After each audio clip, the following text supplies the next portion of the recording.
स्वागत है आप सभी का लक्ष्य बैच के अंदर। जैसा कि आपको पता है कि ये बैच कहाँ मिलेगा, प्ले स्टोर पे मिलेगा। जाइए फटाफट प्ले स्टोर पे, सर्वोत्तम ऐप मिलेगा, डाउनलोड करिए, लक्ष्य बैच में एनरोल करिए।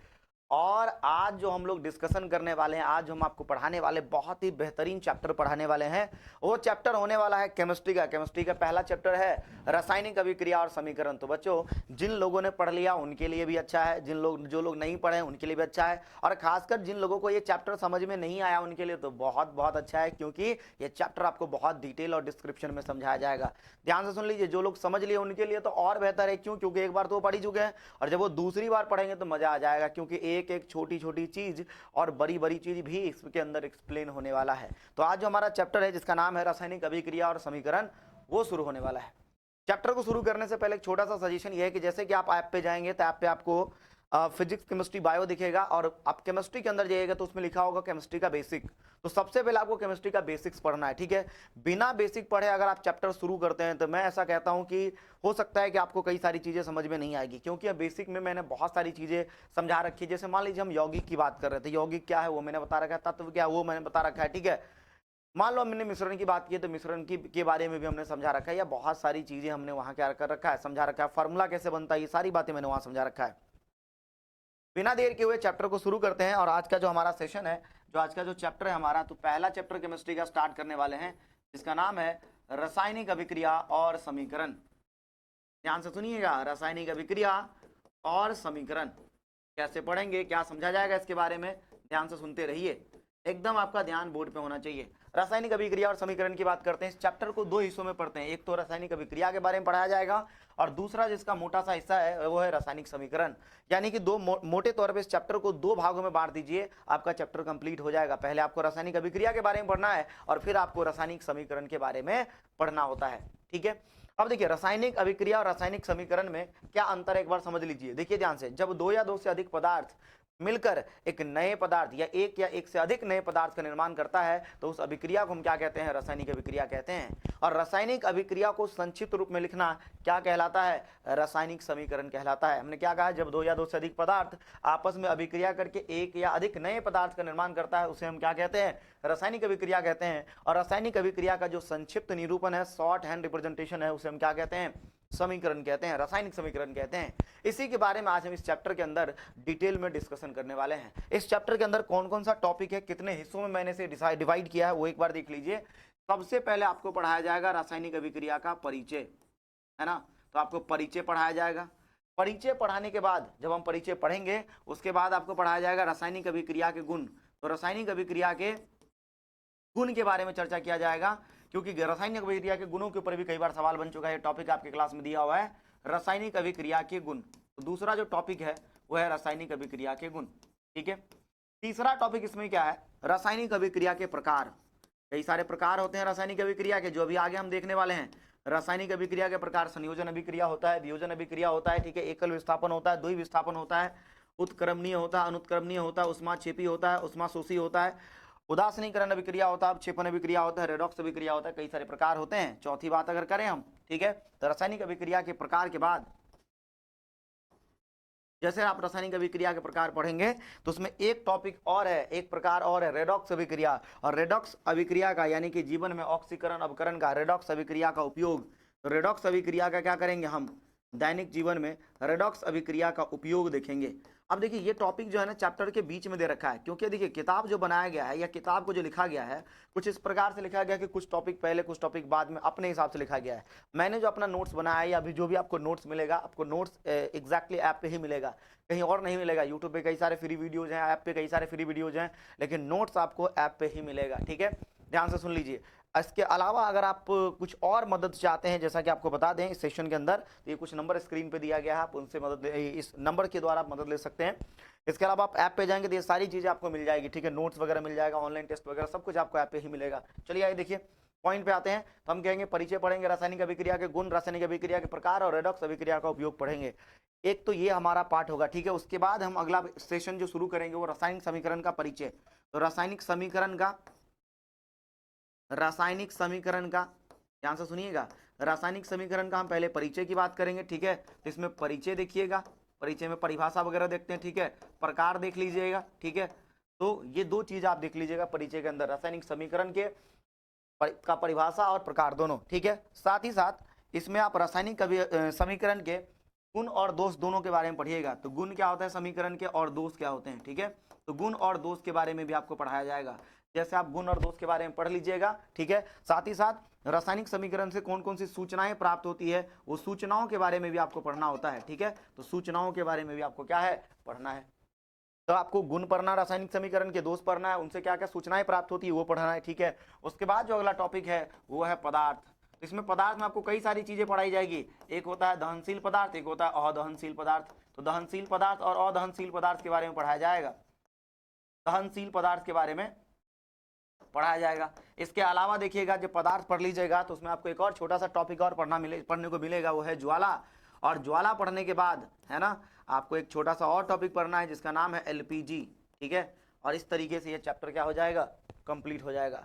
तो ये जो छोटे छोटे हिस्से बनाए गए इस चैप्टर के, इन छोटे छोटे हिस्सों को अगर हम पढ़ लेंगे तो हमारा चैप्टर क्या हो जाएगा, कंप्लीट हो जाएगा। आइए पॉइंट पे बात करते हैं, क्या हम चैप्टर शुरू कर सकते हैं? बिल्कुल कर सकते हैं। हमने चैप्टर में सबसे पहले बात किया है परिचय का। पहला जो हेडिंग है वो परिचय है। किसका परिचय हम बात कर रहे हैं? रासायनिक अभिक्रिया का परिचय। तो सबसे पहले हम परिचय दें रासायनिक अभिक्रिया का। तो देख लीजिए हम क्या कहेंगे, रासायनिक अभिक्रिया। क्या है रासायनिक अभिक्रिया? जब दो या दो से अधिक पदार्थ, ध्यान से सुनिएगा, जब दो या दो से अधिक पदार्थ आपस में मिलकर एक नए पदार्थ, एक या अधिक नए पदार्थ का निर्माण करता है, उसे रासायनिक अभिक्रिया कहते हैं। आपने कई बार ये रासायनिक अभिक्रिया देखा होगा, आपने मोमबत्ती को जलते हुए देखा होगा, दूध से दही बनते हुए देखा होगा। इतना ही नहीं, लोहे में जंग लगते हुए देखा होगा, कागज को जलते हुए देखा होगा, लकड़ी को जलते हुए देखा होगा, ठीक है। इसके अलावा और भी भांति भांति प्रकार की अभिक्रिया आप देखे होंगे, ठीक है। आप गाड़ी चलते हुए देखे होंगे, वहां से CO2 निकल रहा होता है, ईंधन को जलते हुए, LPG को जलते हुए देखे होंगे। सभी के सभी क्या है, रासायनिक अभिक्रिया ही तो है। तो हमने क्या कहा, ध्यान से सुनिए, रासायनिक अभिक्रिया का परिभाषा क्या होता है? दो या दो से अधिक पदार्थ, ध्यान से सुनिएगा एकदम, दो या दो से अधिक पदार्थ, ठीक है। दो या दो से अधिक पदार्थ आपस में मिलकर एक नए पदार्थ, एक या अधिक नए पदार्थ का निर्माण करते हैं, ठीक है।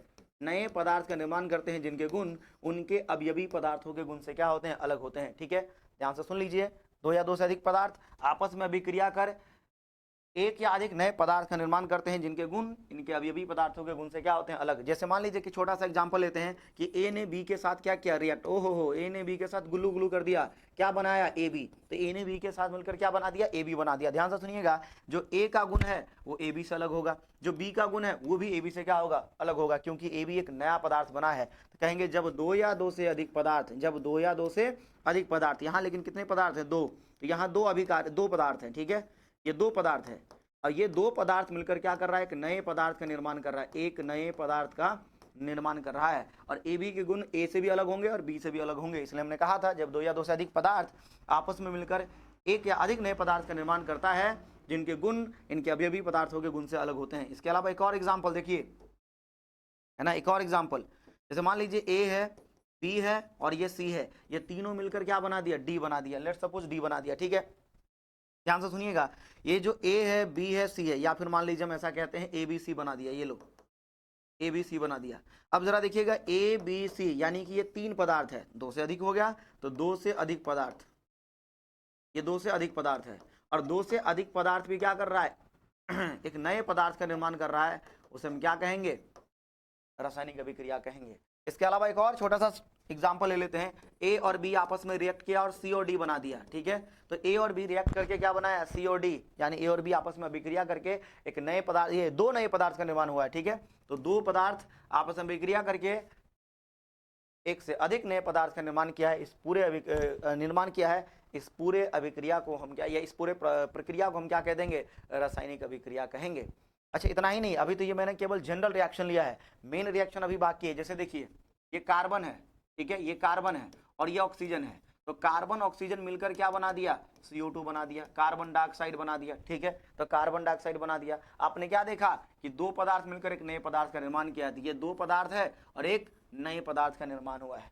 ध्यान से सुन लीजिए, छोटी छोटी बातें। रासायनिक अभिक्रिया में ये पदार्थ भाग ले रहा है और रासायनिक अभिक्रिया के बाद ये पदार्थ बना है। रासायनिक अभिक्रिया में भाग लेने वाले पदार्थ को क्या कहते हैं, अभिकारक कहते हैं, ठीक है, या फिर क्या बोलते हैं, प्रतिकारक कहते हैं। या तो अभिकारक कह दीजिए या तो प्रतिकारक कह दीजिए, और अभिक्रिया के बाद बने पदार्थ को प्रतिफल कह दीजिए, या फिर क्या कह दीजिए, उत्पाद कह दीजिए। ध्यान से सुनिएगा, उत्पाद कह दीजिए। तो हम कहेंगे इसमें कितने अभिकारक हैं, तो 2 अभिकारक हैं, और 2 अभिकारक मिलकर एक नए उत्पाद का निर्माण किया है।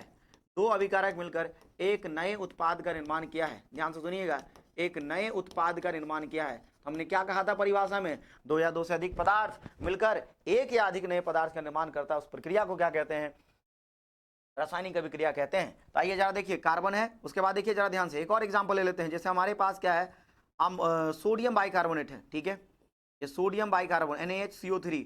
अगर हम सोडियम बाइकार्बोनेट को गर्म करते हैं, क्या करते हैं, गर्म करते हैं, ये सोडियम बाइकार्बोनेट को हम आगे जाकर कहेंगे खाने वाला सोडा। सोडियम बाइकार्बोनेट को जब गर्म करेंगे तो खाने वाला सोडा से ये बन जाएगा धोने वाला सोडा। तो खाने वाला किसमें, धोने वाला में कन्वर्ट हो जाया करता है, परिवर्तित हो जाया करता है। साथ ही साथ अगर हम सोडियम बाइकार्बोनेट को करते हैं तो सोडियम कार्बोनेट CO2 और H2O बनेगा, यानी कार्बन डाइऑक्साइड के साथ जल का भी निर्माण होगा। तो सोडियम बाइकार्बोनेट टूटकर सोडियम कार्बोनेट CO2 और H2O का निर्माण करता है। इस पूरे रिएक्शन को एक बार हम बैलेंस करके आपको दिखाएंगे, धीरे धीरे आपको टॉपिक के साथ ही बैलेंस करना सिखा देंगे। देखिए ध्यान से, यहाँ सोडियम कितना है 2, यहाँ कितना है 1, तो यहाँ 2 से क्या कर देंगे, मल्टीप्लाई कर देंगे।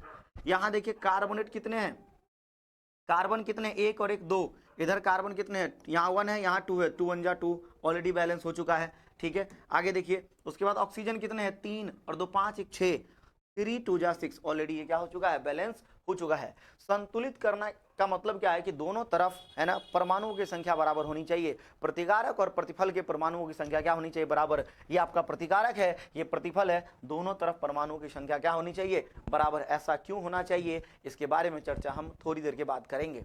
सबसे पहले हमने कहा कि देख लीजिए कि जो पदार्थ है, ठीक है, ध्यान से सुनिएगा, जो पदार्थ है ये क्या कह सकते हैं, ऐसा इस रिएक्शन को थोड़ा रिवर्स कर लेते हैं, जैसे देखिएगा ध्यान से।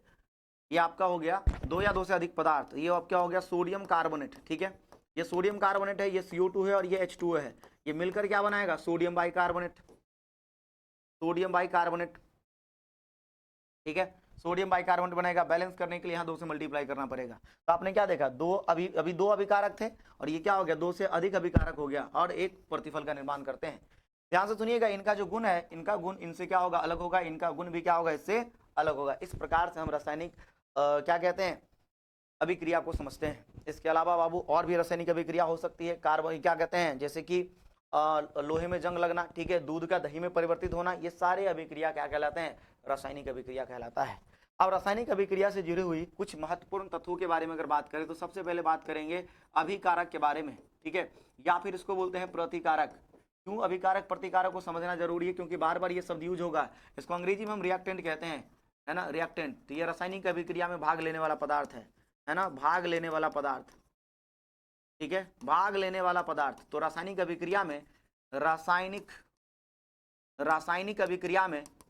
रासायनिक अभिक्रिया में भाग लेने वाले पदार्थ को हम क्या कहते हैं, अभिकारक कहते हैं। ध्यान से सुनिएगा। उसके बाद हम बात कर रहे हैं प्रतिफल के बारे में। तो रासायनिक अभिक्रिया के बाद या उत्पाद के बारे में, रासायनिक अभिक्रिया के बाद बने पदार्थ को, तो अभिक्रिया फलस्वरूप बने पदार्थ को, अभिक्रिया फलस्वरूप बने पदार्थ को हम प्रतिफल या उत्पाद कहते हैं, ठीक है। इतनी बातें अगर क्लियर है तो हम आगे बढ़ते हैं। कुछ इंपॉर्टेंट पॉइंट और समझिएगा ध्यान से। हम किसी भी रासायनिक अभिक्रिया में, ध्यान से सुनिएगा, किसी भी रासायनिक अभिक्रिया में परमाणु परिवर्तित नहीं होते। ध्यान से सुनिएगा, ना ही किसी नए परमाणु का निर्माण होता है। हम यहाँ से कह सकते हैं कि रासायनिक अभिक्रिया में नए परमाणु का निर्माण नहीं होता है ना। नए पदार्थ का निर्माण होता है लेकिन नए परमाणु का निर्माण नहीं होता है। तो रासायनिक अभिक्रिया में नए पदार्थ का निर्माण तो होता है, लेकिन रासायनिक अभिक्रिया में नए परमाणु का निर्माण नहीं होता है।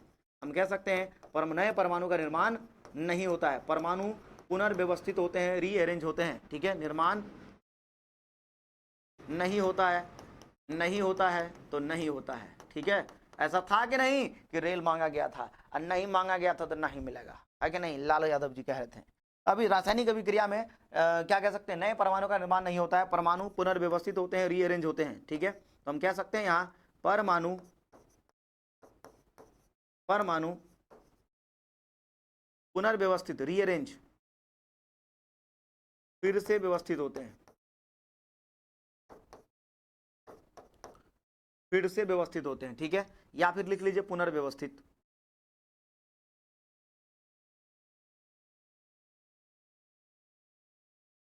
पुनर्व्यवस्थित होते हैं, ठीक है। तो परमाणु क्या होंगे, पुनर्व्यवस्थित होते हैं रासायनिक अभिक्रिया के अंदर, ठीक है। इतनी बातें क्लियर है। अब सबसे पहले मैं आपको अगर रासायनिक अभिक्रिया के बारे में बताऊं, ठीक है, तो मैंने कहा रासायनिक अभिक्रिया में परमाणु नहीं बदलते हैं। तो सबसे पहला एग्जांपल है हमारा, देखिए हाइड्रोजन, और हाइड्रोजन ऑक्सीजन के साथ रिएक्ट करके क्या बनाता है, H2O बनाता है। ध्यान से सुनिएगा, हाइड्रोजन अभिक्रिया करके हाइड्रोजन ऑक्सीजन अभिक्रिया करके H2O बनाता है, जल का निर्माण करता है। अगर हम देखें तो हाइड्रोजन क्या है, गैस है, ऑक्सीजन भी क्या है, गैस है, और पानी क्या है, लिक्विड है। आपने क्या देखा कि दो या दो से अधिक पदार्थ मिलकर, या दो या दो से अधिक पदार्थ मिलकर क्या करते हैं कि नए पदार्थ का निर्माण होता है, और इसके गुण इनसे क्या अलग होगा। अगर आप पानी की बात करेंगे तो पानी का गुण हाइड्रोजन से क्या होता है अलग, क्योंकि वो लिक्विड है, ये गैस है। फिर ये पानी का गुण ऑक्सीजन से क्या होगा अलग। साथ ही साथ ये जो पानी है वो आपको बुझाने का काम करता है, और ये हाइड्रोजन खुद एक दहनशील पदार्थ है, यानी कि ईंधन का काम करता है हाइड्रोजन, ठीक है, और ऑक्सीजन जलाने में मदद करता है। इन सब के गुण आपस में क्या है, अलग अलग हैं। तो कहेंगे जब दो या दो से अधिक पदार्थ आपस में विक्रिया कर एक नए पदार्थ या एक से अधिक नए पदार्थ का निर्माण करता है, जिनके गुण उनके अवयवी पदार्थ यानी जिससे वो बने हैं, अवयवी पदार्थ का मतलब क्या, जिससे वो बने हैं, उनसे क्या होता है बाबू, अलग होता है। इसी को हम रासायनिक अभिक्रिया कहते हैं। रासायनिक अभिक्रिया में किसी नए पदार्थ का निर्माण नहीं होता, किसी नए परमाणु का निर्माण नहीं होता। हम कहेंगे रासायनिक अभिक्रिया में नए पदार्थ का निर्माण तो होता है, लेकिन नए परमाणु का निर्माण नहीं होता। आपने देखा हाइड्रोजन ऑक्सीजन मिलकर क्या बना रहा है, जल, क्या बना रहा है, वाटर, क्या बना रहा है, नीर, क्या बना रहा है, वारी, क्या बना रहा है, बिस्लेरी, है कि नहीं, किनले, जो भी है, ठीक है। हाँ, तो क्या बना, हाइड्रोजन ऑक्सीजन मिलकर जल, वाटर, नीर, किनले, बिस्लेरी, है ना, ये सब बन रहा भाई। अब जरा ध्यान से सुनना, हमें कैसे पता है कि हाइड्रोजन ऑक्सीजन मिलकर पानी ही बनाएगा।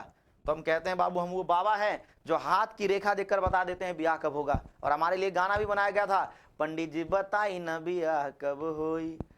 तो हमने बहुत प्यारा जवाब दिया, होई होई जल्दी होई, है कि नहीं। तो होई होई जल्दी होई हमने जवाब दे दिया। लेकिन बाबू ये रासायनिक अभिक्रिया है, तो रासायनिक अभिक्रिया में नए पदार्थ का निर्माण होता है, लेकिन नए परमाणु का निर्माण नहीं होता है। पहले जो परमाणु था बाद में भी क्या रहेगा, वही परमाणु। तो हम यहाँ फार्मूला देखकर बताएंगे, जैसे पंडित जी हाथ देखकर बताते हैं ब्याह कब होगा, हम फार्मूला देखकर बनाएंगे ये किससे बना है। जरा देखिए ध्यान से, हमने लिखा हाइड्रोजन ऑक्सीजन। अब मुझे बताइए इसमें कौन कौन सा परमाणु है। इसमें ये पानी, हमने ये लिखा जल का सूत्र, तो हम सूत्र देखकर बता देंगे, फार्मूला देखकर बता देंगे किससे बना। ये हाइड्रोजन है तो ये हाइड्रोजन से बना, ये ऑक्सीजन है तो ये किससे बना होगा, ऑक्सीजन से बना होगा। अब रिएक्शन याद करना तुम्हारे हाथ में है। देखो कई बार क्या होगा कि मैं रिएक्शन आपको याद करवा दूंगा, एक आध रिएक्शन ऐसा होगा जो मैं आपको याद नहीं करवा सकता, मतलब मैं हिंट दे दूंगा, आपको याद खुद करना पड़ेगा। 99% केस में आपको सारे रिएक्शन में याद करवा के दूंगा, डोंट वरी अबाउट दैट, ठीक है। जैसे मान लीजिए हम फार्मूला लिखे CO2, जरा बताइए किसके बने होंगे, अंडरस्टूड है, C4 कार्बन, ये कार्बन से बना होगा, O4 ऑक्सीजन, ये कार्बन ऑक्सीजन मिलकर क्या बना होगा, CO2 बना होगा। एक और छोटा सा एग्जांपल लेते हैं, सल्फर डाइऑक्साइड, ये किससे बना होगा, सल्फर और ऑक्सीजन से मिलकर बना होगा। तो हम फार्मूला देखकर बता देते हैं ये किस चीज से मिलकर बना है कि नहीं। हम वो बाबा है जो हाथ की रेखा देखकर बता देते हैं ब्याह कब होगा, ठीक है। लेकिन यहाँ क्या बताया जा रहा है, फार्मूला देखकर बताया जा रहा है ये किस चीज से बना होगा।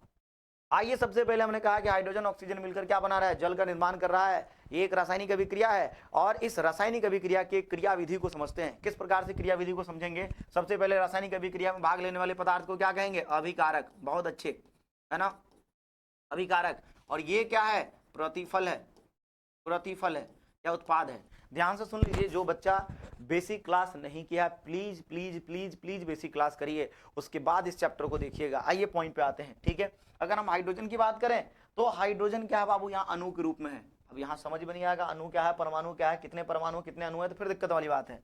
ये आपका क्या है, अणु के रूप में है, ठीक है। एक अणु दिया है हाइड्रोजन, यहाँ क्या है, एक अणु क्या ऑक्सीजन है, ठीक है। लेकिन ध्यान से सुनिएगा, यह हाइड्रोजन ऑक्सीजन मिलकर पानी बना रहा है, कोई दिक्कत नहीं है। ये देखो हाइड्रोजन, ये ऑक्सीजन है। तो सबसे पहले रासायनिक अभिक्रिया में पहला स्टेप क्या होता है, जो अभिकारक है, जो प्रतिकारक है, उनके अणु टूटकर परमाणु में परिवर्तित होते हैं। तो अभिकारक के अणु, ओहो क्या कहेंगे, अभिकारक के अणु, जो अभिकारक के अणु है वो टूटकर परमाणु में परिवर्तित होते हैं। बहुत अच्छे, परमाणु में परिवर्तित होते हैं। टूट तो हमारा दिल भी गया था। आइए, तो अभिकारक के अणु टूटकर परमाणु में परिवर्तित होते हैं, पहली बात, ठीक है, पहली बात। आइए तोड़ देते हैं, कोई दिक्कत नहीं है, ठीक है।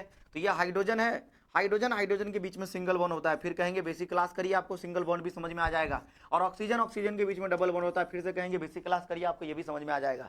अब ये पहले H2 अणु है, ये ऑक्सीजन अणु है, ये टूटेगा यहाँ से बॉन्ड इस तरीके से, और बॉन्ड टूटेगा तो दो हाइड्रोजन के एटम अलग हो जाएंगे, दो ऑक्सीजन के एटम अलग हो जाएंगे। हाइड्रोजन एक बॉन्ड बनाता है और ऑक्सीजन दो बॉन्ड बनाता है। ध्यान से सुनिएगा, आगे जाकर एक ऑक्सीजन से, ध्यान से सुनिए, एक ऑक्सीजन से कितना हाइड्रोजन जुड़ेगा, दो हाइड्रोजन, क्योंकि ऑक्सीजन दो बॉन्ड बनाता है और हाइड्रोजन एक बॉन्ड बना रहा है, ये हाइड्रोजन भी एक बॉन्ड बना रहा है ऑक्सीजन के साथ। इस तरीके से हमें क्या बना, क्या मिला, पानी के मॉलिक्यूल मिले। इस तरीके से हमें क्या मिला, पानी के मॉलिक्यूल। तो हम कह सकते हैं इस तरीके से पानी के मॉलिक्यूल का फॉर्मेशन होता है। अगर आप देखें तो ये जो हाइड्रोजन है यहाँ दो है, यहाँ ऑक्सीजन कितना है, दो, तो तुम कहोगे सर एक ऑक्सीजन का क्या हुआ, तो ऊपर देखोगे तो कहानी बहुत गड़बड़ है। क्या कहानी है, रासायनिक अभिक्रिया संतुलित नहीं है।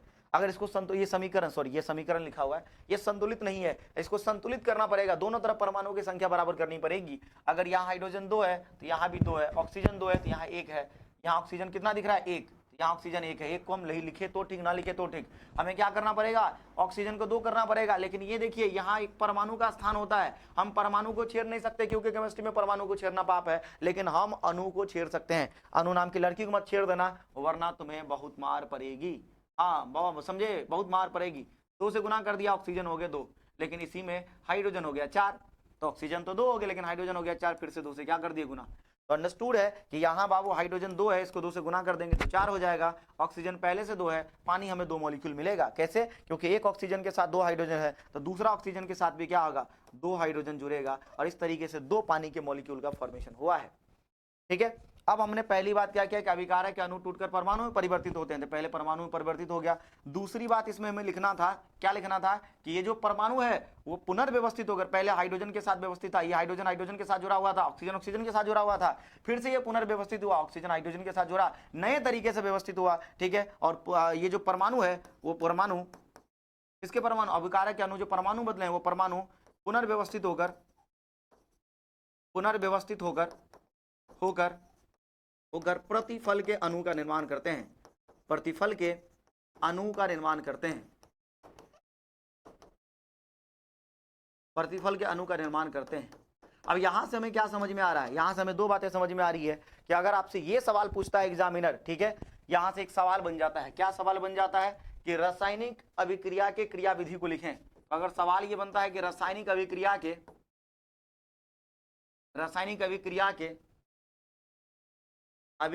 क्रियाविधि को लिखें, तो इस रासायनिक अभिक्रिया के क्रियाविधि को आप इस तरीके से लिख सकते हैं। किस प्रकार से रासायनिक अभिक्रिया होती है वो लिख सकते हैं। देखिएगा, रासायनिक अभिक्रिया में क्या होता है, सबसे पहले जो अभिकारक हैं उसके अणु टूटकर परमाणु में परिवर्तित होते हैं, परमाणु पुनर्व्यवस्थित होकर प्रतिफल के अणु का निर्माण करते हैं। और ये एग्जाम्पल छोटा सा आपको क्या करना है, लिख देना है। ठीक है, और जैसे एग्जाम्पल लिखिएगा मैं आपको छोटी सी चीज और करवा देता हूँ। देखिए किस प्रकार से व्यवस्था होता है, उसका एक छोटा सा एक्सपेरिमेंट करवाता हूँ मैं आपको। ठीक है,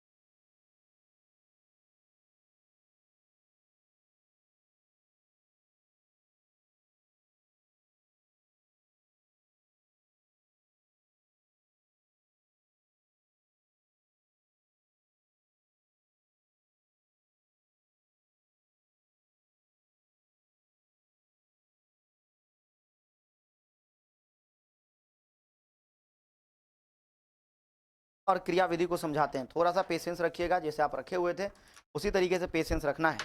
चलिए सबसे पहले देख लेते हैं।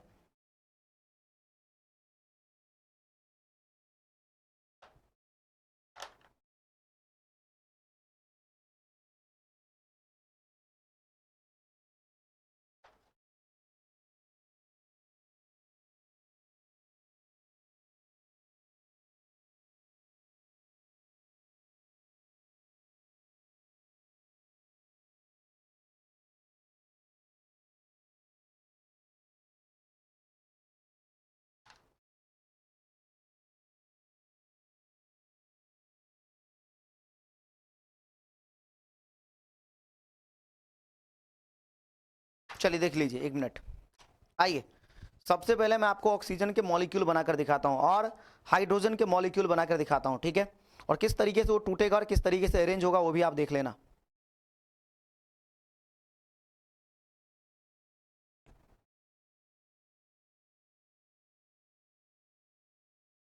चलिए ध्यान से देखिए, अगर हम बात करें तो ये आपका हाइड्रोजन है, थोड़ा सा पास आ जाते हैं, ये आपका हाइड्रोजन है, ये भी आपका क्या हाइड्रोजन है, ये दोनों मिलकर क्या बना दिया हाइड्रोजन के मॉलिक्यूल। तो ये आपके पास क्या हाइड्रोजन का मॉलिक्यूल है, ठीक है। उसके बाद हाइड्रोजन, ये हाइड्रोजन है, ये भी हाइड्रोजन है, दोनों हाइड्रोजन के बीच में आप कितने बॉन्ड आपको दिखाई दे रहे हैं, सिंगल बॉन्ड आपको दिखाई दे रहे हैं। तो हाइड्रोजन के बीच में एकल बंधन होता है, ठीक है। ये ऑक्सीजन है और ऑक्सीजन ऑक्सीजन के परमाणु के बीच में द्विसह संयोजक बंधन होता है, इसके बारे में बेसिक क्लास में बताया है। डबल बॉन्ड होता है इसके अंदर, ठीक है। ये डबल बॉन्ड है, इसमें एक बॉन्ड, इसमें दो बॉन्ड। ये आपका क्या है ये हाइड्रोजन, ये ऑक्सीजन, ये दोनों मिलकर क्या बनाएंगे पानी। ये दोनों अभी क्या रासायनिक अभिक्रिया में भाग ले रहे हैं, इसे क्या कहेंगे अभिकारक, ठीक है। अभिकारक के अणु टूटकर किसमें परिवर्तित होंगे, परमाणु में। तो सबसे पहले ये अणु है तो ये टूटकर किसमें परिवर्तित हो गया, परमाणु में। तो परमाणु बना के दिखा दिया। सबसे पहले ये भी टूटकर किसमें परिवर्तित हो जाएगा, परमाणु में। तो इस तरीके से ये परमाणु में परिवर्तित हो चुका है। फिर हमने कहा ये जो परमाणु है वो पुनर्व्यवस्थित होकर, ठीक है, परमाणु पुनर्व्यवस्थित होकर है ना प्रतिफल के अणु का निर्माण करते हैं। और ये आपको प्रतिफल के अणु का निर्माण आपको दिख रहा है इस तरीके से। ये ऑक्सीजन, इसके साथ दो हाइड्रोजन जुड़ा हुआ है। आप देख सकते हैं पानी की संरचना बिल्कुल ऐसी है ना, पानी की संरचना बिल्कुल ऐसी है। यहाँ भी आप देख सकते हैं पानी की संरचना बिल्कुल ऐसी है। लेकिन यहाँ हमारे पास कितने ऑक्सीजन थे, दो। हाइड्रोजन कितना था, चार। तो चार हाइड्रोजन था, दो ऑक्सीजन था। इस तरीके से पानी के दो मॉलिक्यूल यानी कि दो अणु का निर्माण हुआ है। एक अणु ये है, एक अणु है। हाइड्रोजन के, ये पानी के एक अणु में दो हाइड्रोजन होते हैं और एक ऑक्सीजन होते हैं। क्लियरली आपको दिख रहा है कि दो हाइड्रोजन है और एक क्या है, ऑक्सीजन है। तो हमने क्या सिखाया आपको कि रासायनिक अभिक्रिया की क्रियाविधि क्या है, ठीक है। इस तरीके से हम रासायनिक अभिक्रिया के क्रियाविधि के ऊपर चर्चा कर रहे हैं, ठीक है। थोड़ा सा और आगे बढ़ते हैं। तो हमने क्या कहा, रासायनिक अभिक्रिया का पहले परिचय बताएंगे और फिर हम बात करेंगे रासायनिक अभिक्रिया के गुण के बारे में। लेकिन इससे पहले एक छोटा सा सवाल क्या है, देखिए ध्यान से। एक छोटा सा सवाल है कि रासायनिक अभिक्रिया को, है ना, या रासायनिक समीकरण को संतुलित क्यों किया जाता है। तो हम जो रासायनिक अभिक्रिया को संक्षेप में लिख रहे थे उसको संतुलित क्यों कर रहे थे, ठीक है। इसके पीछे रीजन ये है, जैसे मान लीजिए हाइड्रोजन है और ये क्या है, ऑक्सीजन है, ठीक है। तो सवाल क्या है कि संतुलित क्यों किया गया, संतुलित क्यों किया जाता है, क्यों किया जाता है। ये 2 नंबर का सवाल है, ये 2 नंबर का सवाल है। कैसे 2 नंबर का सवाल है, रासायनिक समीकरण, जब हम किसी रासायनिक अभिक्रिया को संक्षेप में लिखते हैं उसे संतुलित क्यों किया जाता है। तो हम जो यहाँ लिख रहे हैं वो रासायनिक समीकरण है। अभी बस इतना इंट्रोडक्शन आपके लिए काफी है। ये दोनों मिलकर बना दिया H2O। देखिए पदार्थ के अनश्वरता का नियम, अनश्वरता का मतलब जो नष्ट नहीं होता है उसको अनश्वरता कहते हैं। जैसे एक शरीर क्या है, नाश्वर है, आत्मा क्या है, अनाश्वर है, कभी नहीं मरने वाली। अनाश्वरता का मतलब जो कभी ना मरे। ध्यान से सुन लीजिए, या तो आप द्रव्यमान संरक्षण का सिद्धांत कह दीजिए या फिर पदार्थ के अनश्वरता का नियम कह दीजिए। द्रव्यमान संरक्षण का सिद्धांत क्या कहता है कि किसी भी रासायनिक अभिक्रिया में या फिर भौतिक अभिक्रिया में ना तो किसी पदार्थ का निर्माण होता है, ना ही कोई पदार्थ नष्ट होता है। कुल, ना तो किसी पदार्थ का निर्माण होता है, ना ही कोई पदार्थ नष्ट होता है। कुल द्रव्यमान पदार्थ का, है ना, वो क्या रहता है, संरक्षित। तो हम कहेंगे रासायनिक अभिक्रिया में जो अभिकारक का द्रव्यमान था वही क्या होना चाहिए, प्रतिफल का भी द्रव्यमान होना चाहिए। क्योंकि अगर ये ऐसा नहीं हुआ तो द्रव्यमान संरक्षण का सिद्धांत क्या हो जाएगा, गलत हो जाएगा। और द्रव्यमान का संरक्षण का सिद्धांत फेल नहीं होता है, एक ही जगह पे फेल होता है, वह है जब नाभिक की अभिक्रिया होती है उस समय। लेकिन नॉर्मल अभिक्रिया में, रासायनिक अभिक्रिया में द्रव्यमान संरक्षण का नियम अप्लाई होता है। तो द्रव्यमान संरक्षण के कारण, ठीक है, रासायनिक समीकरण को हमें संतुलित करना पड़ेगा। जैसे देखिए यहाँ एक हाइड्रोजन है तो उसका द्रव्यमान होता है 1 ग्राम, यहाँ 2 हाइड्रोजन है तो क्या होगा, 2 ग्राम, ठीक है। अच्छा, इसका एक ऑक्सीजन का 16 तो 2 ऑक्सीजन का 32 ग्राम। टोटल अभिकारक या प्रतिकारक का द्रव्यमान कितना हो गया, 36 ग्राम। ये हो गया टोटल आपका द्रव्यमान हो गया 36 ग्राम। यहाँ देखिए 2 हाइड्रोजन है तो 2 ग्राम, एक ऑक्सीजन है तो 16 ग्राम। आप देखिए टोटल द्रव्यमान कितना हो गया, 18 ग्राम। तो ये जो प्रतिकारक है या अभिकारक है उसका 36 ग्राम और प्रतिफल का 18 ग्राम। क्या यहाँ पदार्थ के अनश्वरता का नियम पालन होता है, नहीं। अगर यहाँ पदार्थ के अनश्वरता का नियम पालन नहीं होता है ना, तो इसका मतलब ये जो समीकरण लिखा है वो गलत लिखा है या असंतुलित लिखा है। इसको हम क्या करेंगे, संतुलित कर देंगे। तो कैसे संतुलित करते हैं, ये हाइड्रोजन है, ये ऑक्सीजन है, ठीक है, और ये H2O बना दिया। संतुलित करने के लिए कोई भी बड़ा फार्मूला पकड़ लीजिए। देखिए दोनों फार्मूला सेम ही है, ठीक है। देखिए हाइड्रोजन बराबर है ऑक्सीजन, चेक करिए, ऑक्सीजन इधर 2 है इधर 1 है, तो इधर क्या कर देंगे, 2 से गुना कर देंगे। जैसे हमने 2 से गुना कर दिया, ऑक्सीजन तो 2 हो गया लेकिन हाइड्रोजन 4 हो गया, फिर यहाँ 2 से गुना कर देंगे। सर इसका द्रव्यमान बताइए, 1 ग्राम है, 2 दूना 4 हाइड्रोजन है तो 4 ग्राम, ठीक है। 1 का 32 है तो 2 का कितना, 1 का 16 है तो 2 का कितना हो जाएगा, 32 ग्राम। टोटल द्रव्यमान अभिकारक का कितना हो जाएगा, 36 ग्राम। अच्छा यहाँ देखिए, अगर पूरे को देखिएगा तो ये 2 से मल्टीप्लाई, ये आपका क्या है, 2 ग्राम, और इसका कितना है, एक ऑक्सीजन का 16 ग्राम। इसको 2 से क्या करना पड़ेगा, गुना। तो ये हो जाएगा 2 गुना ये 18 ग्राम, 18 गुना क्या 2 कितना हो जाएगा 36 ग्राम। तो आपने क्या देखा कि जो अभिकारक है और जो प्रतिफल है ये दोनों के द्रव्यमान क्या आपस में बराबर हैं, इसलिए समीकरण को संतुलित करना क्या है जरूरी है। तो जब भी हम रासायनिक अभिक्रिया को शॉर्ट में लिखेंगे या कि समीकरण के रूप में लिखेंगे तो आपको वहां संतुलित करना क्या है जरूरी है। ये भी 2 नंबर का सवाल है, इसको भी आपको क्या करना है याद करना है। तो आइए पॉइंट पे आते हैं। अगला जो हमारा टॉपिक है रासायनिक समीकरण के, ये रासायनिक अभिक्रिया के गुण। रासायनिक अभिक्रिया के गुण, इस रासायनिक अभिक्रिया के गुण में आपको क्या क्या पढ़ना है ध्यान से देखिएगा, ठीक है। रासायनिक अभिक्रिया के गुण कई सारे गुण हैं। पहला जो गुण है रासायनिक अभिक्रिया का, जो फर्स्ट गुण है, ठीक है, पहला जो गुण है वो गुण है आपका, ठीक है, मैं टाइम देख रहा था। आइए पहला जो गुण है, रात के करीबन 1:30 बज रहा है और हर दिन रात में ही शूटिंग होती है, ठीक है। मैं आप लोग से बताना कहना चाहता हूँ कि मेहनत जितना भी लगे हम करने के लिए तैयार हैं, आप भी मेहनत भरपूर करिए, ठीक है। कहते हैं फैसला जो कुछ भी हो मंजूर होना चाहिए, ठीक है, और पढ़ाई भी भरपूर होना चाहिए, ठीक है। तो एकदम भरपूर पढ़िए और अपने दोस्तों को भी शेयर करिए अगर आपको वीडियो अच्छा लग रहा है तो। काफ़ी मेहनत हो रही है, ठीक है, और आपके लिए मेहनत हो रही है और बिल्कुल इसी तरीके से मेहनत होती रहेगी, ठीक है। चलिए आइए पॉइंट पे आते हैं। हमने क्या कहा रासायनिक अभिक्रिया के गुण। तो रासायनिक अभिक्रिया के गुण की अगर बात करें, ठीक है, तो सबसे पहले क्या क्या चीज़ें होती है देख लीजिए। सबसे पहले इसमें क्या होता है तापमान में परिवर्तन होता है, ठीक है, या पहले मान लेते हैं अवस्था में परिवर्तन होता है, ठीक है। तो आप रासायनिक अभिक्रिया में अवस्था परिवर्तित होता है, ठीक है, अवस्था में परिवर्तन, ठीक है। इसको याद कैसे हम किए देखिए, अवस्था, रंग, तापमान, तापमान, इन तीनों चीजों में क्या होता है परिवर्तन, हमने ऐसे याद किया है, इन तीनों चीजों में परिवर्तन होता है, ठीक है। साथ ही साथ 2 चीजों का निर्माण भी होता है, गैस का और चौथा है बाबू अब 5वां है अवक्षेप का। तो गैस और अवक्षेप दोनों का निर्माण होता है, ठीक है, दोनों का निर्माण होता है। जिन बच्चों को अवक्षेप का मतलब नहीं पता है जरा ध्यान से देखिएगा। अवक्षेप क्या होता है, अवक्षेप हम किसको बोलते हैं, ठीक है, अवक्षेप होता है ठोस और घुलनशील पदार्थ।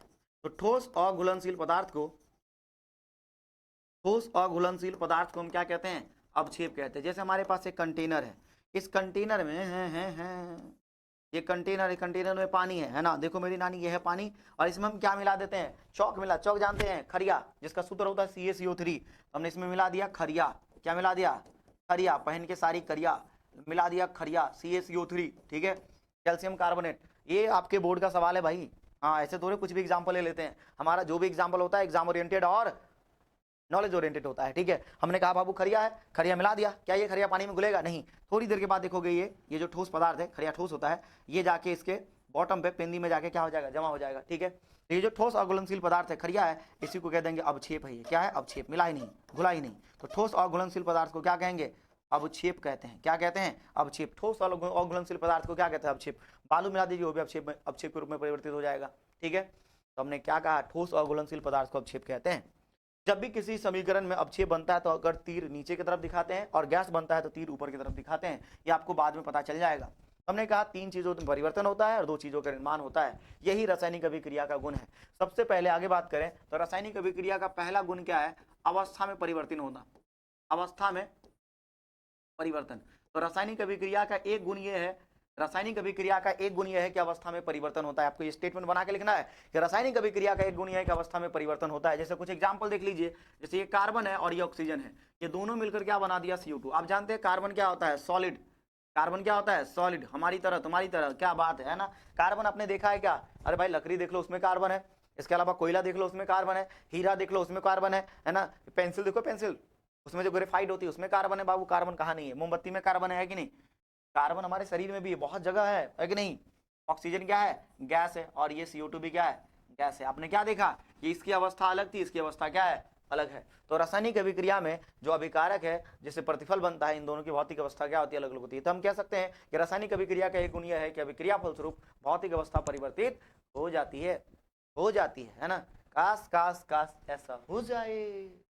आइए आगे देखें, उसके बाद हमारे पास और भी एग्जाम्पल है। देखिए जैसे मान लीजिए मोम का वैक्स का एग्जांपल लेते हैं C25H52, ठीक है, ये वैक्स है मोम का एग्जांपल है ना। मोम जानते हैं ना वैक्स, ठीक है, मोम बोलते हैं या फिर अंग्रेजी में से वैक्स कहते हैं।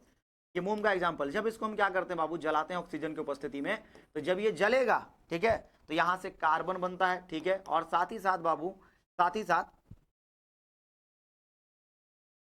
वेपर भी बनता है पानी के, ठीक है। और यहां से उष्मा भी मुक्त होता है, उष्मा भी मुक्त होता है। ध्यान से सुनिए, मोमबत्ती जलाएं, वैक्स जलाएं, उसमें अब यहाँ कितने कार्बन है, 25 कार्बन है, तो आप 25 कार्बन ले लीजिए, ठीक है। बैलेंस करने के लिए हमने कैसे बैलेंस किया, सबसे पहले हम कार्बन को बैलेंस करेंगे, सबसे पहले हम कार्बन को बैलेंस करेंगे। अगर इधर 25 कार्बन है तो उधर भी क्या हो गया 25 कार्बन। हाइड्रोजन कितना है 52, 52, तो अगर हम यहाँ 26 से मल्टीप्लाई कर दें तो ये क्या हो जाएगा 52 हाइड्रोजन हो जाएगा। लेकिन ऑक्सीजन के नंबर में चेंज आ गया। ऑक्सीजन का अगर देखें तो ऑक्सीजन बाबू इधर देखिए, उधर कितना है, इधर इधर हो गया आपका 26 ऑक्सीजन, 26 1 जा 26 26, और इधर है 2, इसको 13 से क्या कर देंगे गुना कर देंगे, तो यहाँ 13 से गुना कर देंगे तो ऑक्सीजन क्या हो जाएगा 13 हो जाएगा। अच्छा ये वैक्स क्या था, सॉलिड था, ये यानी ठोस था, ठीक है। ठोस के लिए एस लिखते हैं, द्रव के लिए एल लिखते हैं, गैस के लिए जी लिखते हैं, और जलीय विलयन के लिए एक क्यू लिखते हैं, एक क्यू, ठीक है। ये ऑक्सीजन के लिए हम क्या लिखेंगे, गैस है तो एल लिखेंगे, ये आपका सॉलिड है, ये क्या बाबू लिक्विड है, ठीक है। इस तरीके से आपने क्या देखा, यहाँ अवस्था में परिवर्तन हो रहा है। हम कह सकते हैं कि रासायनिक अभिक्रिया का यह गुण है कि अभिक्रिया फलस्वरूप अवस्था में परिवर्तन होता है। एक बार पानी पी लेते हैं, बाद एक्सप्लेन।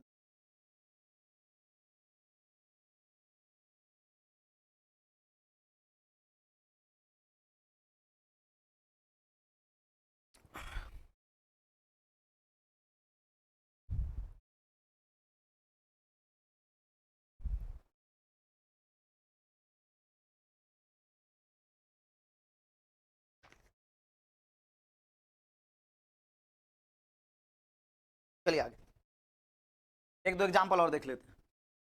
हाइड्रोजन है और ये ऑक्सीजन है, ये दोनों मिलकर क्या बनाएगा बाबू H2O। ऑलरेडी आप समझते हैं कि ये क्या है, गैस है, ये भी गैस है, और ये क्या बना लिक्विड। भौतिक अवस्था में परिवर्तन हो गया। भौतिक अवस्था क्या क्या, भौतिक अवस्था का मतलब है ठोस द्रव गैस, इसी को भौतिक अवस्था कहते हैं। और भी अवस्थाएं होती है लेकिन 3 अवस्था मेन है, ठीक है। इसके अलावा जैसे कैल्शियम ऑक्साइड है, और ये किसने अभिक्रिया कर लिया CO2 से, तो ये बन जाएगा CaCO3। आप देखो बाबू ये कैल्शियम ऑक्साइड है, इसको ये CO को बोलते हैं, कैल्शियम O को बोलते हैं ऑक्साइड, या तो कैल्शियम ऑक्साइड बोल दो या तो इसी को बोलते हैं कली चूना, ठीक है। और ये आपका कार्बन डाइऑक्साइड है, ये सॉलिड होता है, ये गैस होता है, और ये दोनों मिलकर क्या बना दिया सॉलिड बना दिया, ठीक है। इस तरीके से हम पहले गुणों के बारे में हम क्या कर चुके हैं, पढ़ चुके हैं। तो रासायनिक अभिक्रिया का एक गुण यह है कि अवस्था में परिवर्तन होता है। दूसरा गुण है बाबू, हम कहेंगे रंग में परिवर्तन होता है, ठीक है, रंग में परिवर्तन। तो रासायनिक अभिक्रिया का यह गुण है कि इसमें रंग में क्या होता है परिवर्तन, ठीक है, कलर चेंज होता है। तो कुछ रासायनिक अभिक्रिया ऐसी होती है जिनमें रंग में परिवर्तन होता है। जैसे देखिए हम यहाँ ले रहे हैं पोटेशियम परमैंगनेट KMnO4, पोटेशियम पर मैग्नेट, के का मतलब होता है पोटेशियम, NO4 का मतलब होता है मैग्नेट, पर मैग्नेट। तो पोटेशियम पर मैग्नेट में क्या कर देंगे, नींबू का रस डाल देंगे, ठीक है, नींबू का रस। तो पोटेशियम परमैंगनेट आई बैगन रंग का होता है, आई बैगन समझते हो, बैगनी रंग का होता है, ठीक है।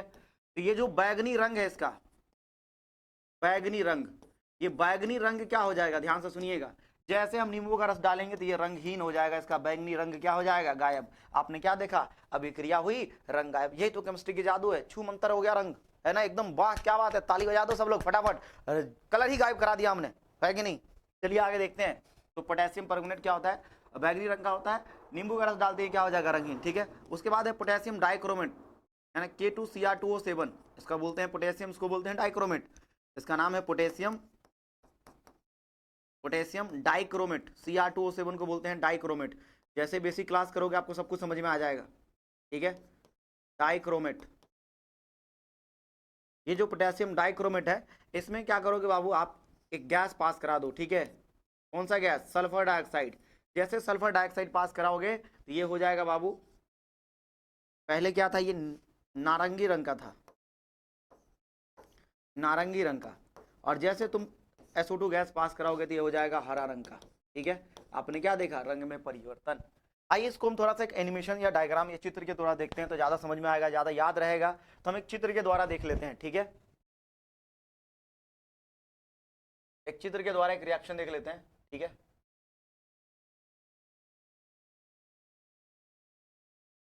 KMnO4 react with lemon juice, lemon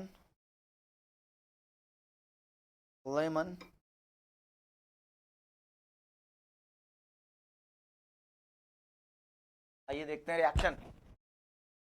तो देख लीजिए पोटेशियम परमैंगनेट का लेमन जूस के साथ रिएक्शन क्या होगा, देखिए ध्यान से। आप सब लोग जानते हैं इसमें डायग्राम दिया हुआ है, ठीक है। देखिए देखिए ये आपका बैगनी रंग का है, जैसे इसमें नींबू डालेंगे इसका रंग क्या हो जाएगा गायब, ठीक है, इसका रंग क्या हो जाएगा, गायब। आइए देख लेते हैं,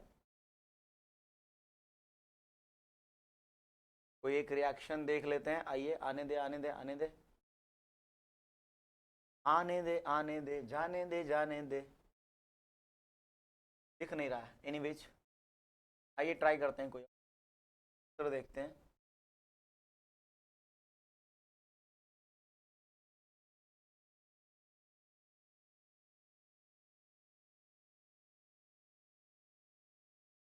चलिए एक काम करते हैं, यहां से आप खुद भी देख सकते हैं, ठीक है, सर्च करके कि आप यहां से जैसे देखिए इसमें आपका क्या है, बैगनी रंग है, जैसे इसमें क्या किया गया, डाला गया, ठीक है, तो आसानी से ये क्या हो गया बाबू, कन्वर्ट हो गया, ठीक है, रंगहीन हो गया ये। इसके अलावा एक और एग्जाम्पल है हमारा, क्या है बाबू, दूसरा एग्जाम्पल। ये जो दूसरा एग्जाम्पल है उसमें देखिए क्या लिखा है, दूसरा एग्जाम्पल है हमारा पोटेशियम डाइकार्बोनेट का, ठीक है, पोटेशियम डाइक्रोमेट K2Cr2O7,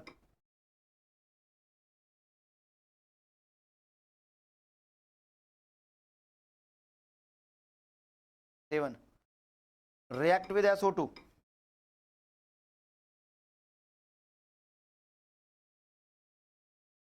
आइए देखते हैं रिएक्ट विद SO2।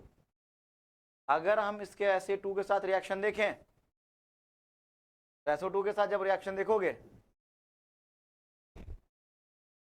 तो यहां से क्लियरली दिख रहा है इस वाले रिएक्शन में, ठीक है, कि ये आपका ऑरेंज कलर से ग्रीन कलर में क्या हो चुका है, कन्वर्ट हो चुका है। तो आप देख सकते हैं रिएक्शन कुछ ऐसा हुआ है, ठीक है, और ऑरेंज कलर से किसमें कन्वर्ट हो गया, ग्रीन कलर में। तो आप रिएक्शन देख लीजिए, ये आपका पोटेशियम डाइक्रोमेट था, जैसे इसमें SO2 गैस पास कराया गया वो क्या हो गया, हरे रंग का हो गया, ठीक है। तो दूसरा भी गुण हमारे पास क्या है, क्लियर है। तीसरे गुणों के बारे में अगर हम बात करें तो तीसरा गुण क्या है ना, तापमान में परिवर्तन, तापमान में परिवर्तन, बहुत बढ़िया, तापमान में परिवर्तन। तो तापमान में परिवर्तन हो सकता है, जब कोई रासायनिक अभिक्रिया होती है तो तापमान में भी परिवर्तन होता है, ठीक है, परिवर्तन। तो कुछ रासायनिक अभिक्रिया की एक खास बात होती है कि उसमें तापमान में क्या होता है, परिवर्तन होता है। जैसे देखिए पहला रिएक्शन, ठीक है, अगर हम बात करें पहले रिएक्शन के बारे में, तापमान के परिवर्तन के बारे में, तो देख लीजिए, जैसे कैल्शियम ऑक्साइड है, ठीक है, और कैल्शियम ऑक्साइड में क्या करें हम, पानी मिला दें, तो यहां से क्या बनेगा, कैल्शियम हाइड्रोक्साइड बनेगा, ठीक है, कैल्शियम हाइड्रोक्साइड बनेगा। और साथ ही साथ यहां से आपको, ठीक है, उष्मा भी मुक्त होगी। अब जानते हैं कितनी उष्मा मुक्त होगी, जैसे मान लीजिए कि हमारे पास क्या है, ये कली चूना है, इसको हम क्या कहते हैं, कली चूना, ठीक है, और ये आपका क्या है, जल है, ठीक है, पानी है, और ये क्या है बाबू, है ना, कैल्शियम हाइड्रोक्साइड, इसको बोलते हैं कैल्शियम ऑक्साइड, इसका नाम है कैल्शियम हाइड्रोक्साइड, CO को बोलते हैं कैल्शियम, OH को बोलते हैं हाइड्रोक्साइड, ठीक है, और इसको हम बोलते हैं चूने का पानी, चूने का पानी। ये जो चूने का पानी है, तो जब किसी चूने में, ठीक है, ध्यान से देखिएगा,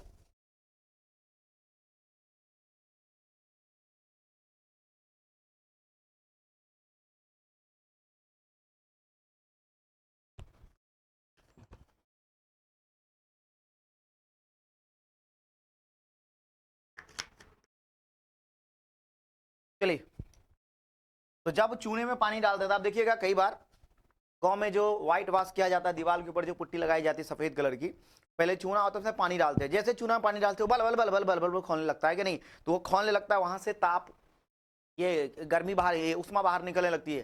कई बार उसमें हाथ मत डाल देना, बहुत गर्म होता है वो, ठीक है, और प्लास्टिक के बर्तन में उसका उपयोग नहीं किया जाता है, एल्यूमिनियम वगैरह के बर्तन में किया जाता है। चलिए आगे देखिए ध्यान से, गाँव में तो नादी वादी में कर लेते हैं लोग, है कि नहीं, अलग अलग जुगाड़ है भाई। तो कली चूना पानी के साथ रिएक्ट करेगा, ठीक है, कैल्शियम हाइड्रोक्साइड बनेगा, साथ ही साथ इसमें 15.54 किलो कैलोरी भी क्या होती है, रिलीज होती है। ध्यान से सुनिए, इससे इतनी उष्मा क्या हो रही है, मुक्त हो रही है, इतनी उष्मा क्या हो रही है, मुक्त हो रही है। तो तापमान में क्या हो रहा है, परिवर्तन, पहले तापमान कुछ और था, बाद में तापमान क्या हो जाएगा, कुछ और हो जाएगा, तापमान बढ़ जाता है इसमें। तो तापमान में क्या हो गया, परिवर्तन, कितनी तापमान बढ़ेगी, 15.54 किलो कैलोरी। ये तो एक अणु के साथ है, ऐसे कई सारे अणु होंगे और कई सारे अणु के साथ ये तापमान अलग उत्पन्न होगा, और इस तरीके से तापमान का वैल्यू या मात्रा क्या होती है, बढ़ जाती है।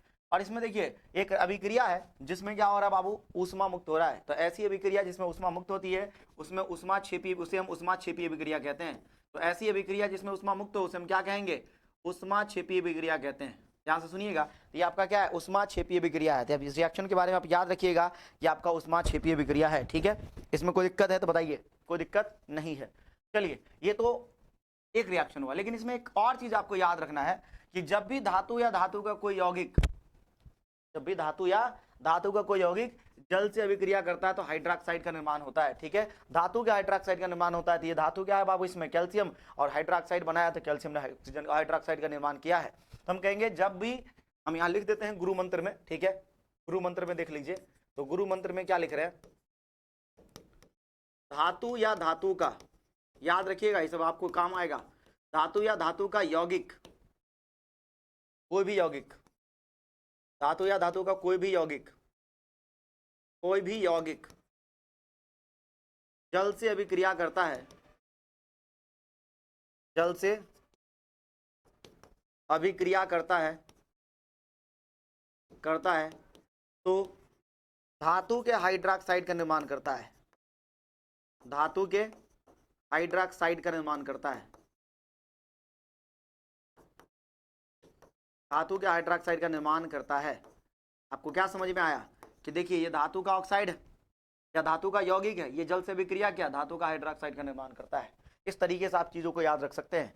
साथ ही साथ बाबू इसमें एक और रिएक्शन लिख रहे हैं तापमान में परिवर्तन में, जैसे नाइट्रोजन है, और नाइट्रोजन हाइड्रोजन से अभिक्रिया करके क्या बनाता है, अमोनिया बनाता है। ठीक है, आपको हमें कैसे पता, फॉर्मूला देखकर पता चला अमोनिया किससे बना है, नाइट्रोजन हाइड्रोजन से। ठीक है, ध्यान से सुन लीजिए, हमने पहले कहा था कि हाइड्रोजन बाबू बहुत चालाक है, पहले कभी ऑक्सीजन से अभिक्रिया कर लिया, अब नाइट्रोजन से अभिक्रिया कर लिया, तो हाइड्रोजन को क्या कहेंगे, बेवफा, और कहेंगे कि वो बेवफा है तो मत कहो बुरा उसको। सुन लीजिए, दो लाइन आपके लिए कह देते हैं हाइड्रोजन के बारे में, हाइड्रोजन के जगह पर किसी और को रिप्लेस कर लीजिए, जिनके बारे में आप कहना चाहते हैं, जिनका नाम लेना चाहते हैं ले सकते हैं। हम यहाँ हाइड्रोजन के बारे में कह रहे हैं, क्या कहेंगे हाइड्रोजन के बारे में, कि वो बेवफा है तो मत कहो बुरा उसको, कि वो बेवफा है तो मत कहो बुरा उसको, जो हुआ सो हुआ खुश रखे खुदा उसको। वो बेवफा है तो मत कहो बुरा उसको, कि जो हुआ सो हुआ खुश रखे खुदा उसको, नजर ना आए तो तलाश में रहना, नजर ना आए तो तलाश में रहना, अगर कहीं मिल जाए तो पलट करना देखना उसको। आइए ध्यान से देखिए, हाइड्रोजन है नाइट्रोजन के साथ अभिक्रिया किया, अमोनिया बना है। देखिए नाइट्रोजन यहाँ 2 है, यहाँ कितना है, 1 है, 2 से मल्टीप्लाई कर दिया, लेकिन हाइड्रोजन कितने हो गए, 6, यहाँ 3 से मल्टीप्लाई कर दिया, बैलेंस हो गया, संतुलित हो गया। अब जरा हमारा सवाल यह है कि ये नाइट्रोजन और हाइड्रोजन आपस में अभिक्रिया करते हैं, तो यहाँ से तापमान रिलीज होता है 22.5 किलो कैलोरी, उष्मा क्या होती है, मुक्त होती है।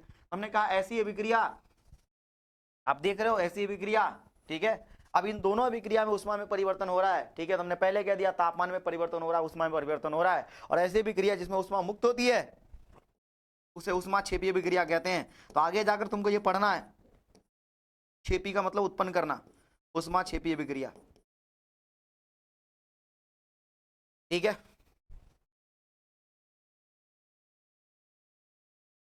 चलिए अभी 2 एग्जाम्पल और लेंगे। अगला एग्जाम्पल क्या है, देखिए नाइट्रोजन और ऑक्सीजन से अभिक्रिया हुआ, ठीक है। अब नाइट्रोजन ऑक्सीजन जब भी अभिक्रिया करेगा तो नाइट्रिक ऑक्साइड बनाएगा। अब जरा देखो, नाइट्रिक ऑक्साइड बना दिया हमने, ये आपका 2 है, इधर इधर इधर भी 2 है, तो 2 से क्या कर देंगे मल्टीप्लाई, ये आपका क्या है, नाइट्रिक ऑक्साइड, नाइट्रिक ऑक्साइड है। अब जरा देखिएगा ध्यान से, यहां से उष्मा क्या होती है, घट जाती है, उष्मा मुक्त नहीं होती, इसमें उष्मा क्या होती है, घट जाती है। कितनी उष्मा घटती है, 43.2 किलो कैलोरी, ठीक है। यहां से लिखेंगे 43.2 किलो कैलोरी उष्मा क्या होती है, घट जाती है ना, उष्मा अवशोषित हो जाती है। तो ध्यान से सुनिए, इन दोनों के रिएक्शन में इतनी उष्मा क्या हो जाएगी, अवशोषित हो जाएगी, ठीक है। उसके बाद एक और रिएक्शन है हाइड्रोजन और आयोडीन का। जब हाइड्रोजन आयोडीन आपस में रिएक्ट करेगा तो क्या बनाएगा, हाइड्रोजन आयोडाइड बनाएगा। ध्यान से सुनिए, ठीक है, क्या बनाएगा, हाइड्रोजन आयोडाइड। बैलेंस करोगे तो यहाँ 2 है, तो यहाँ भी क्या होना चाहिए, 2 होना चाहिए। दोनों आपस में क्या हो गया, बैलेंस हो चुका है, दोनों आपस में क्या हो गया, बैलेंस। ध्यान से सुन लीजिए, इसमें कितनी उष्मा मुक्त होती है, अवशोषित होती है, 11.83 किलो कैलोरी उष्मा क्या होगी, अवशोषित होगी। साथ ही साथ हम कह सकते हैं कि ये जो ऐसी रासायनिक अभिक्रिया जिसमें उष्मा अवशोषित हो रही है तो उसमें उष्मा शोषी अभिक्रिया कहेंगे। उष्मा तो जानते हैं, शोषी का मतलब होता है शोषण, यानी उष्मा को अपनी तरफ सोख लेगा, यानी अवशोषण कर लेगा, ठीक है। तो उष्मा शोषी अभिक्रिया कहलाएगा ये उष्मा का, जिसमें उष्मा या क्या कहते हैं, उष्मा या ताप देनी पड़ती है। इस अभिक्रिया को कराने के लिए मुझे तापमान या उष्मा देनी पड़ेगी। ये एक अणु जब जुड़ेगा तो इतनी उष्मा आपको देनी पड़ेगी, इसमें मुक्त हुई, इसमें देनी पड़ेगी, उष्मा शोषी अभिक्रिया कहलाएगा ये। तो आपने क्या देखा, ये तीसरा गुण था हमारे किसका, ये तीसरा गुण था किसका, ये तीसरा गुण था आपके रासायनिक अभिक्रिया के गुण का, ठीक है। तो ये तीसरा गुण था। चौथे गुण की अगर बात करें तो रासायनिक अभिक्रिया का चौथा गुण क्या है, गैस का निर्माण होता है, ठीक है। हम कह सकते हैं इसमें गैस का निर्माण होता है, याद रखिएगा, गैस का निर्माण। सबसे पहली बात, जैसे हमारे पास जिंक है और ये HCl के साथ क्या कर लिया, रिएक्ट, ठीक है। तो आप जानते हैं ये अम्ल है और ये क्या है, जिंक है। जिंक अम्ल में मौजूद हाइड्रोजन का जानी दुश्मन होता है, ठीक है। और जब भी कोई धातु अम्ल से अभिक्रिया करता है तो हाइड्रोजन गैस मुक्त होती है। ये लो हाइड्रोजन गैस मुक्त हो गया। अब हाइड्रोजन H के फॉर्म में निकलेगा नहीं, क्योंकि हाइड्रोजन परमाणु है, परमाणु अस्थायी होता है, तो हाइड्रोजन का परमाणु अस्थायी होगा, तो दूसरे परमाणु के साथ जुड़ के क्या करेगा, H2 का फॉर्मेशन करेगा। तो जब भी हाइड्रोजन निकलेगा H2 के फॉर्म में निकलेगा। ध्यान से सुनिए, यहाँ एक हाइड्रोजन था, वो दो हाइड्रोजन कहाँ से आया, अभी थोड़ी देर के बाद आपको पता चल जाएगा। यहाँ जिंक और यहाँ क्लोरीन है, ये जिंक और ये क्लोरीन दोनों कैसे रिएक्ट करेगा, जिंक की वैलेंसी +2 होती है, इसकी -1, क्रॉस मल्टीप्लाई करेंगे तो यहाँ हो जाएगा 1, यहाँ हो जाएगा 2। माइनस का मतलब घटाना नहीं होता है, ये चार्ज को लिखने का तरीका है, ठीक है, ध्यान से सुन लीजिए। ये हो जाएगा ZnCl2, यहाँ कुछ नहीं है तो 1 है, ये 1 किसकी वैलेंसी है, क्लोरीन की, और यहाँ 2 है तो 2 किसकी वैलेंसी है, जिंक की वैलेंसी है। तो कई सारे बच्चे कंफ्यूज होते हैं कि ये 2 कहाँ से आ गया, तो ये बाबू जब सूत्र बनाते हैं तो ये जो 2 है ये जिंक का संयोजकता है, और ये जो 1 है वो क्लोरीन का संयोजकता है। बस इतना याद रखिएगा। बैलेंस करने के लिए यहाँ भी क्लोरीन, यहाँ हाइड्रोजन 2 है तो यहाँ 2 से क्या कर लीजिए, मल्टीप्लाई, क्लोरीन भी इधर 2 हो गया, इधर भी क्लोरीन 2 हो गया, संतुलित हो गया ये, ठीक है। अब यहाँ से हम देखिए क्या कर रहे हैं, यहाँ से हम क्या कर रहे हैं, किस रासायनिक अभिक्रिया में कह रहे हैं हाइड्रोजन गैस क्या हो रही है, मुक्त हो रही है। जब भी कोई गैस मुक्त होती है तो तीर ऊपर का लगाते हैं, तो ऊपर का तीर क्या संकेत करता है कि गैस मुक्त हो रही है। याद रखने की बात यहाँ ये है कि जब धातु अम्ल से अभिक्रिया करता है, गुरु मंत्र के फॉर्म में लिख लेना कि धातु अम्ल से अभिक्रिया कर हाइड्रोजन गैस का निर्माण करता है, ठीक है, हाइड्रोजन गैस का निर्माण करता है। इतनी बातें आपको याद होनी चाहिए, ठीक है। इसके अलावा जैसे मान लीजिए हमारे पास आयरन है, और आयरन अगर HCl के साथ रिएक्ट कर लेता तो ये बनता FeCl2, ठीक है, और हाइड्रोजन गैस क्या हो जाती, मुक्त हो जाती, और फिर यहाँ 2 से बैलेंस गुना कर देते, सब कुछ बैलेंस हो जाता है, फिर से हाइड्रोजन गैस क्या हो गया, उत्पन्न हो गया, ठीक है। अगर आप देखिएगा तो ये आपके सोडियम बाइकार्बोनेट है, यानी कि ये सोडियम बाइकार्बोनेट को हम क्या कहते हैं, खाने वाला सोडा, खाने वाला सोडा। और ये खाने वाला सोडा है, इसको अगर हम हीट कर दें, ठीक है, तो जिसको गर्म करेंगे तो ये बन जाएगा Na2, गर्म कर देंगे तो Na2CO3 बन जाएगा, CO2 बाहर निकलेगा और पानी भी बाहर निकलेगा, ठीक है। और अगर बैलेंस करेंगे तो यहाँ 2 आ जाएगा। ऑलरेडी कुछ देर पहले मैं आपको बैलेंस करके दिखा चुका हूँ।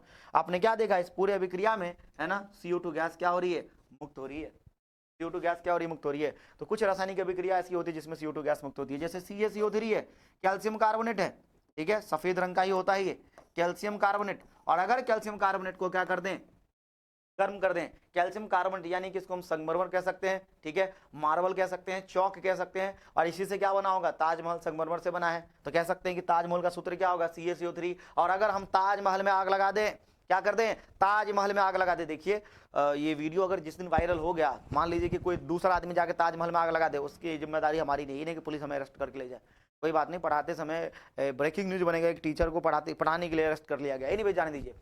पॉइंट ये है कि हम क्या कर रहे हैं कि ताजमहल में आग लगा रहे हैं। जब हम ताजमहल में आग लगाएंगे तो पूरा आगरा क्या हो जाएगा, धुआं धुआं हो जाएगा। कहते हैं कि आग लगाइए, आग लगाने के लिए तकरीबन 1000 डिग्री सेल्सियस टेम्परेचर देना पड़ेगा, और अगर हम ताजमहल में आग लगा देंगे तो धुआं धुआं हो जाएगा, पूरा आगरा धुआं धुआं हो जाएगा। और साथ ही साथ एक चूर्ण बचेगा, उस सफेद करके चूर्ण को क्या बोलेंगे, कैल्शियम ऑक्साइड, और साथ ही साथ क्या निकलेगा बाबू, धुआं निकलेगा, और पूरा आगरा क्या हो जाएगा, धुआं धुआं।